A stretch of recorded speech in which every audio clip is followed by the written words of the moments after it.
TET and AC అభ్యర్థులకు మరి అందరికీ నమస్కారం అండి. మరి మీరు చూస్తున్నది రాగిణి ఎడ్యుకేషన్ ఛానల్. ఈ ఛానల్ అయితే తప్పకుండా సబ్స్క్రైబ్ చేయండి. ఈరోజు మనం శిశువు అధ్యయన పద్ధతిలో చాలా ముఖ్యమైన అంశాలు అయితే చెప్పుకోబోతున్నాము. మరి అవి పరిశీలన పద్ధతి, అబ్జర్వేషన్ మెథడ్, పరిపుచ్చ పద్ధతి, ఇంటర్వ్యూ మెథడ్ గురించి పూర్తిగా వివరంగా తెలుసుకోబోతున్నాము. మరి ఈ వీడియో అయితే మరి టెట్ ఎగ్జామ్ డిఎస్సి మరి సీటెట్ వారికి కూడా ఉపయోగపడుతుంది. అందుకే చివరి వరకు వీడియోను పూర్తిగా చూసి వీడియో నచ్చితే లైక్ చేయండి, షేర్ చేయండి, సబ్స్క్రైబ్ చేయండి. మరి సబ్స్క్రైబ్ చేయడం అయితే మర్చిపోకండి. తప్పకుండా లైక్ చేసి సబ్స్క్రైబ్ చేయండి. మీ యొక్క అభిప్రాయాన్ని కామెంట్లో తెలియజేయండి. రాగిణి ఎడ్యుకేషనల్ అనే ఛానల్ మాత్రం తప్పకుండా సబ్స్క్రైబ్ చేయండి. సబ్స్క్రైబ్ చేయడం అయితే మర్చిపోకండి. ఎందుకంటే మీ కొరకు ఈ వీడియో చేయడం జరుగుతుంది. ఎక్స్ప్లెనేషన్ అనేది పూర్తిగా అర్థమయ్యేటట్టుగా ఉంటుంది కాబట్టి తప్పకుండా లైక్ చేయండి. ఈ ఛానల్ ముందుకు నడిపించాలంటే మీ యొక్క కష్టం అనేది కూడా ఉండాలి కాబట్టి మీరు విని లైక్ చేయండి, సబ్స్క్రైబ్ చేయండి. మరి TET psychology, child development and పెడగాగీలో పరిశీలన పద్ధతి, అబ్జర్వేషన్ మెథడ్ అంటే దీని పూర్తి వివరణ ఏమిటి అనేది ఇందులో చూసినట్లయితే పరిశీలన పద్ధతి అనేది శిశువుల ప్రవర్తన, భావోద్వేగాలు. పరిశీలన పద్ధతి అనేది ఇక్కడ శిశువుని తీసుకున్నట్లయితే ఇతని యొక్క ప్రవర్తన, భావోద్వేగాలు, అభ్యాసం, సామాజిక సంబంధాలు వంటి అంశాలను నేరుగా గమనించి అధ్యయనం చేసే పద్ధతి అన్నమాట. అంటే ఒక శిశువును తీసుకొని అతని యొక్క ప్రవర్తన, భావోద్వేగాలు, అభ్యాసం, సామాజిక సంబంధాలు వంటి అంశాలను నేరుగా గమనించి అధ్యయనం చేసే పద్ధతి. దీనిని అబ్జర్వేషన్ మెథడ్ అంటారు. అంటే మీరు ఖచ్చితంగా చూడవలసింది ఏంటిదంటే ఒక శిశువును తీసుకోవాలి. ఒక శిశువును తీసుకున్నట్లయితే ఇతని యొక్క ప్రవర్తన గురించి, ఇతని యొక్క భావోద్వేగం, అభ్యాసం, సామాజిక సంబంధాలు ఇలా చూసుకున్నట్లయితే, ఇలా చేసినట్లయితే పరిశీలన చేస్తే దీనిని అబ్జర్వేషన్ మెథడ్ అని కూడా అనడం జరుగుతుంది. ఇందులో శిశువు ఎలా ప్రవర్తిస్తున్నాడు, ఎలా స్పందిస్తున్నాడు అనేది, ఏ పరిస్థితుల్లో ఎలా ఉన్నాడు, ఎలా నేర్చుకుంటున్నాడు అనే విషయాలను ఉపాధ్యాయుడు ఏం చేస్తాడంటే పరిశోధన చేయడం, జాగ్రత్తగా పరిశీలన చేస్తాడు.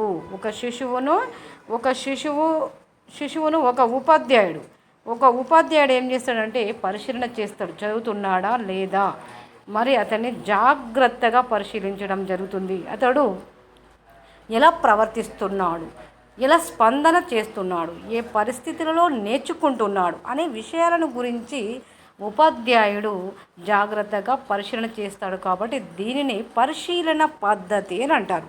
ఖచ్చితంగా గుర్తుంచుకోవాల్సినటువంటి విషయం ఏంటిదంటే మరి టెట్లో ప్రతిసారి రావడం జరుగుతుంది పరిశీలన పద్ధతి, అబ్జర్వేషన్ మెథడ్ పైన మరి ప్రశ్న అనేది తప్పకుండా రావడం జరుగుతుంది. ప్రతి ఒక్క చాప్టర్ నుండి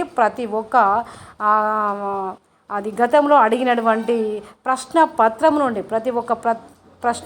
నుండి అయితే రావడం అయితే జరుగుతుంది.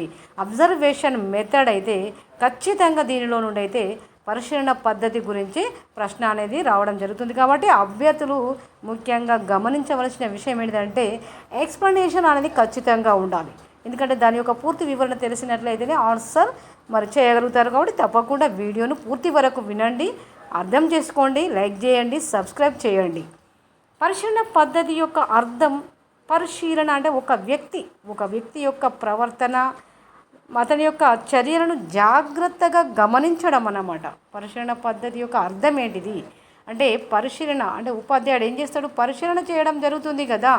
మరి ఆ వ్యక్తి యొక్క ప్రవర్తన, అతని యొక్క జాగ్రత్త, అతని యొక్క చర్యలను పూర్తిగా గమనించడం అంటే దీనినే పరిశీలన పద్ధతి అని అంటారు. శిశువుల అభివృద్ధిని అర్థం చేసుకోవడానికి, శిశువు యొక్క అభివృద్ధిని అంటే చైల్డ్ డెవలప్మెంట్ అంటే అర్థం చేసుకోవడానికి ఈ పద్ధతి ఎంతో ఉపయోగకరంగా ఉంటుందని మరి పరిశీలన పద్ధతి లక్షణాలు మరియు శిశువులో ఉన్నటువంటి సహజ వాతావరణంలో మరి ఈ ఉపాధ్యాయుడు గమనించడం జరుగుతుంది.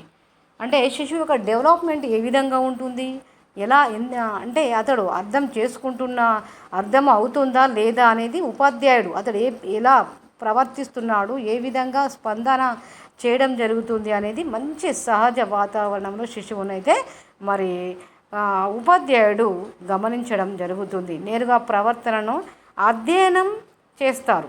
శిశువు సహజ స్పందనను తెలుసుకోవచ్చు. నేరుగా ప్రవర్తనను అధ్యయనం చేస్తారు. అంటే నేరుగా అంటే ఇక్కడ ఉపాధ్యాయుని తీసుకున్నాం కదా, ఉపాధ్యాయుడు ఏం చేస్తాడు, శిశువు పైన నేరుగా అతన్ని పరిశీలన చేస్తాడు. కాబట్టి మరి శిశువు సహజ స్పందన, అతని యొక్క సహజ స్పందనను కూడా తెలుసుకోవడం అయితే జరుగుతుంది. ఉపాధ్యాయుడు లేదా పరిశోధకుడు నమోదు చేసుకుంటాడు. ఉపాధ్యాయుడు అన్నా పరిశోధకుడు అన్నా ఒకే విధంగా ఉంటుంది. కాబట్టి ఇది శాస్త్రీయ అధ్యయన పద్ధతిగా పరిగణించబడుతుంది. మరి పరిశీలన పద్ధతిని రకాలు చూసినట్లయితే సహజ పరిశీలన, నియంత్రిత పరిశీలన, పాల్గొనే పరిశీలన, పాల్గొనని పరిశీలన, ఈ విధంగా మరి పరిశీలన రకాలు చూసినట్లయితే 4 రకాలుగా ఉన్నాయి. సహజ పరిశీలన అంటే న్యాచురల్ అబ్జర్వేషన్ అన్నమాట. అంటే సహజ వాతావరణంలో ఉపాధ్యాయుడు లేదా పరిశోధకుడు మరి అతని యొక్క ప్రవర్తనను, అతని ఏ విధంగా స్పందన చేస్తాడు అని సహజ వాతావరణంలో కూడా పరిశోధకుడు ఏం చేస్తాడు, తెలుసుకుంటాడన్నమాట. కాబట్టి దీనిని సహజ పరిశీలన అంటే న్యాచురల్ అబ్జర్వేషన్ అంటే శిశువు సహజ పరిస్థితుల్లో ఎలా ప్రవర్తిస్తున్నాడో గమనించడమే న్యాచురల్ అబ్జర్వేషన్ అన్నమాట. అలాగే నియంత్రిత పరిశీలన అంటే కంట్రోల్డ్ అబ్జర్వేషన్, కొన్ని నియమాలు లేదా పరిస్థితులు సృష్టించి పరిశీలించడం. అంటే కంట్రోల్డ్ అబ్జర్వేషన్. నియంత్రిత పరిశీలన అంటే కొన్ని నియమాలు లేదా పరిస్థితులను పరిశీలించడమే కంట్రోల్ అబ్జర్వేషన్ అని అంటారు. దీన్ని కూడా మరి ప్రశ్న రావడం జరుగుతుంది. మరి గత ప్రశ్నాపత్రంలో ఇవ్వడం జరుగుతుంది. కాబట్టి ఖచ్చితంగా అభ్యర్థులు ఈ వీడియోని అయితే చూడండి, ఎండ్ వరకు చూడండి. చూస్తేనే మరి మీకు అర్థం కావడం జరుగుతుంది. కాబట్టి 3వది చూసినట్లయితే పాల్గొనే అంటే పార్టిసిపెంట్ అబ్జర్వేషన్. పరిశోధకుడు కూడా ఆ కార్యకలాపాలలో పాల్గొని గమనించడం. అంటే పరిశోధకుడు కూడా అంటే పిల్లవానితో, శిశువుతో పాటు కూడా పరిశీలింపబడే అటువంటి వారిలో మరి ఈ పరిశోధకుడు పాల్గొంటాడు. కాబట్టి పరిశోధకుడు కూడా ఆ కార్యకలాపంలో గమనించడం దాన్నే మరి పార్టిసిపెంట్ అబ్జర్వేషన్ అని కూడా అంటారు. దీన్నే పాల్గొనే పరిశీలన అని కూడా అంటారు. పాల్గొనని పరిశీలన అంటే